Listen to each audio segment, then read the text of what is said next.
What's going on, guys? It's Andrew here, and welcome back to today's update on the current stimulus package and Social Security changes. Today, we're going to cover an update on the $4,000 stimulus payment that Bernie Sanders and fellow Democrats want to include via an expansion of the Earned Income Tax Credit.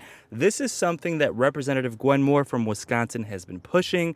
Bernie Sanders supports as well, and recently this credit was expanded to include seniors as well. But before we jump into it, don't forget to like this video and subscribe. I also have a second channel, so guys, if you could do me a huge favor, click on the link that's in the description of this video.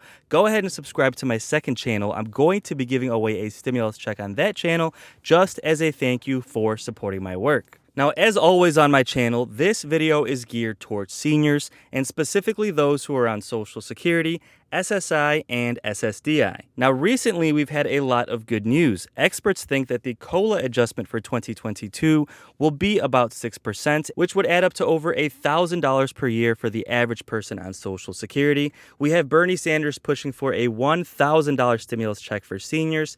We also have Gwen Moore, who is fighting to include a $4,000 stimulus payment.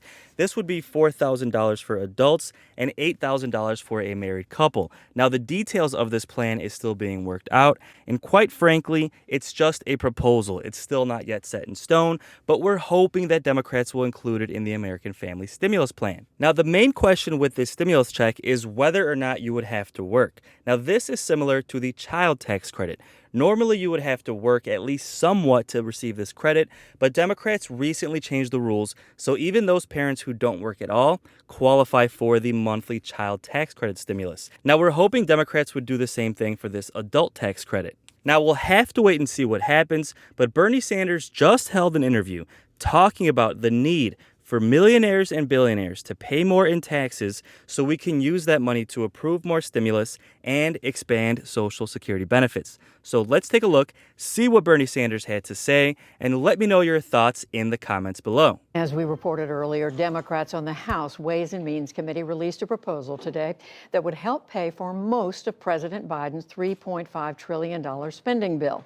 In addition to raising the corporate tax rate on businesses making $5 million in income to 26.5%, the plan also includes a 3% surtax on wealthy Americans making over $5 million a year and a top tax rate of 39.6% on couples earning more than $450,000. For more on all of this, I'm joined by the chairman of the Senate Budget Committee, Senator Bernie Sanders. He is leading the effort behind the massive bill. Senator Sanders, welcome back to the News Hour. It's very good to see you. And let me ask you about what we are seeing from the House Tax Writing Committee, the Ways and Means Committee. $2.2 trillion over 10 years is what they have so far laid out. It's a lot of money, but it's well short of what President Biden was looking for. What is your take? Well, I think we'll probably do a lot better in the Senate. The bottom line is, I think every American knows, is that in our country today, the people on top, the 1% large corporations, are doing extremely well. And what we are seeing is that in any given year, you have multi-billionaires who are not paying a nickel in federal income taxes. That's true for many large, profitable corporations. So I think what the American people are quite clear on, I'm quite clear on, now is the time to demand that the wealthiest people in this country and the largest corporations start paying their fair share of taxes. My hope is that we will pay completely for this $3.5 trillion reconciliation bill. Well, as we mentioned, one of the things they're proposing is to raise the top corporate tax rate from 20% to 26.5%, raising the capital gains tax rate to as high as 31.3% for the very wealthy. That's less than the top rate for earned income. Is that acceptable to you? Well, we'll see what the Senate Finance Committee does. But my general view is that at a time of massive and growing income and wealth inequality, when two people own more wealth than the bottom 40%, when the top 1% has more wealth than the bottom 92%, now is the time to ask the wealthy and large corporations to pay their fair share so that we can begin to address the long neglected needs of working families in terms of our children, in terms of health care, in terms of the elderly. And by the way, in terms of addressing the existential threat of climate change. I know you're saying this has to go to the Senate Finance Committee, but let me just ask you about one other element of this bill that the House committee looked at. And this is something that Senator Joe Manchin, who has problems with the overall spending bill, he said he accepts this, and that's extending the child tax credit, which has taken a lot of families out of poverty. The difference, though, is that he said it should be limited to the poor and middle-income Americans, not to families earning as much as $400,000 a year. How do you see that? Look, what I believe is that in the richest country in the history of the world, we have the highest rate of childhood poverty of almost any major country on earth. And what we should all be very proud of is that in terms of the American Rescue Plan, what we did, Judy, and this tells you what good policy can do, through the direct payments that went to working class families and the $300 a month payment to working parents, we have reduced childhood poverty in this country by over 50%. That is pretty good.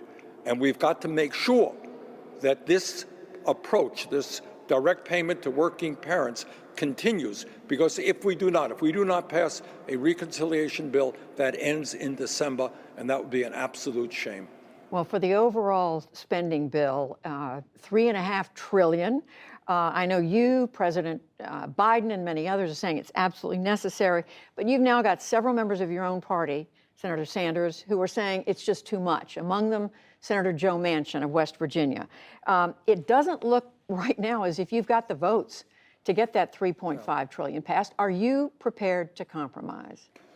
Well, I have compromised, Judy.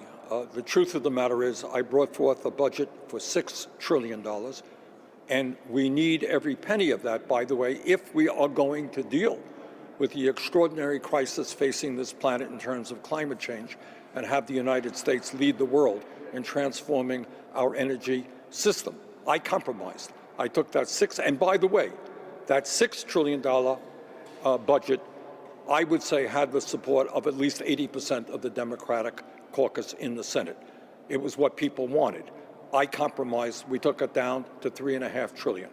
But what you're looking at right now is a budget and a set of proposals, whether it's expanding childcare, expanding Medicare to cover dental, hearing aids, and eyeglasses, making sure that pre-K in America is free and universal, ending the absurdity that we are the only major country on earth not to guarantee paid family and medical leave, building the housing that we need. And by the way, when you do all these things, creating millions, many millions of good-paying jobs, this is a popular idea. It is supported widely by working-class Americans, whether you're Democrat, Republican, or independent.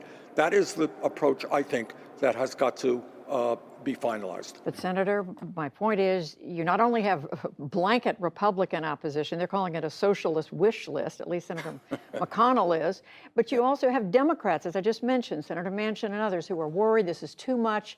They talk about inflation. They talk about how much government money has gone out the door during this COVID pandemic. Well, look, we had a similar problem in terms of passing the American Rescue Plan, which, as you will recall, ended up being passed, I think, at 4 o'clock in the morning with the vice president casting the deciding vote. Do you think Senator Manchin will come around? Look, I think that at the end of the day, and by the way, everybody has a problem with this bill. I have problems with the bill. So we're working 24/7 trying to resolve everybody's problem. But if you're asking me, at the end of the day, do I think the Democratic caucus will turn its back on the needs of working families, turn its back on the unbelievable crisis we face in terms of climate change? No, I do not believe we'll turn our back. I think we resolve it, we'll come together, and we'll pass. By the way, this not only this $3.5 trillion, it is $3.5 trillion reconciliation bill, as you know, is tied together with this $550 billion physical infrastructure bill. And I hope very much that we can pass both. Final, very quickly, different subject. Newest member of the Supreme Court, Justice Amy Coney Barrett, in a speech yesterday in Kentucky, Senator Sanders said that contrary to what some believe, the court is not driven by partisanship. She said, we're not a bunch of partisan hacks. We are driven by judicial philosophies. Well, depending on how I don't consider them to be partisan political hacks. I think there is no question but that Donald Trump and other Republican presidents have appointed people who they felt would toe a very, very conservative line with regard to corporate needs, with regard to being anti-choice in terms of women's rights. That's what Republican presidents, including Trump, who appointed Ms. Barrett, have done. And that's the simple reality. So you're saying they're not driven by their judicial philosophies? No, I'm not saying that at all. I'm sure they believe that they are. But it's not an accident that Donald Trump happened to appoint them and not somebody else.